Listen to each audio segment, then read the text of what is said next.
हर हर महादेव। आप सभी का स्वागत है।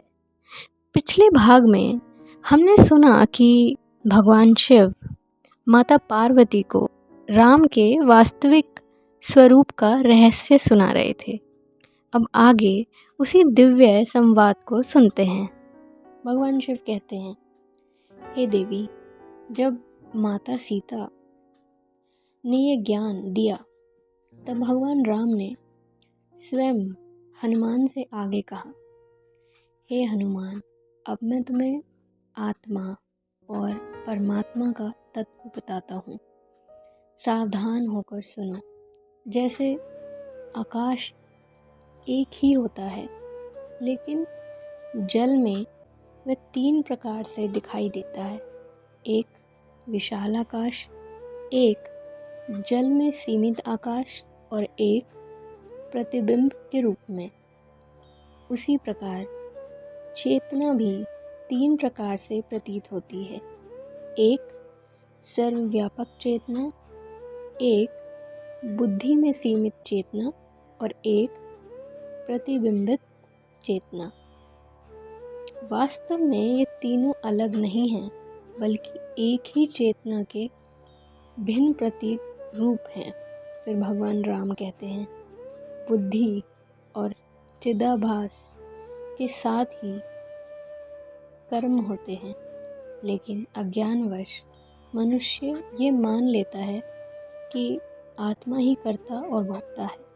यही अज्ञान बंधन का कारण है। जब मनुष्य ये समझ लेता है कि वह वास्तव में शुद्ध साक्षी चेतना है, तब ये भ्रम समाप्त हो जाता है।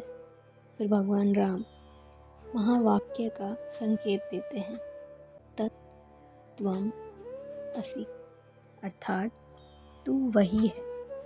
यानी जीव और ब्रह्मा में कोई भेद नहीं है।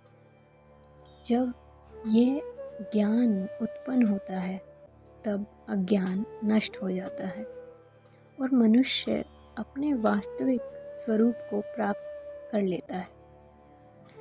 भगवान राम आगे कहते हैं, जो भक्त इस ज्ञान को समझता है वह मेरे स्वरूप को प्राप्त करने योग्य हो जाता है। लेकिन जो लोग भक्ति को छोड़कर सिर्फ बाहरी आडंबरों में भटकते रहते हैं, उन्हें ना ज्ञान मिलता है और ना ही मोक्ष। फिर भगवान शिव माता पार्वती से कहते हैं, हे पार्वती, ये राम हृदय अत्यंत गुप्त, पवित्र और पापों का नाश करने वाला है। ये समस्त वेदांत का सार है। जो इसे श्रद्धा और भक्ति से पढ़ता या सुनता है, उसके अनेक जन्मों के पाप नष्ट हो जाते हैं और अंत में उसे मोक्ष प्राप्त होता है। इसी के साथ राम हृदय का ये दिव्य ज्ञान पूर्ण होता है। ये केवल एक कथा नहीं, बल्कि आत्मा और परमात्मा के एकत्व का सीधा मार्ग है। अगले भाग में हम अध्यात्म रामायण की कथा को आगे बढ़ाएंगे। आज के लिए बस इतना ही। हरि ओम।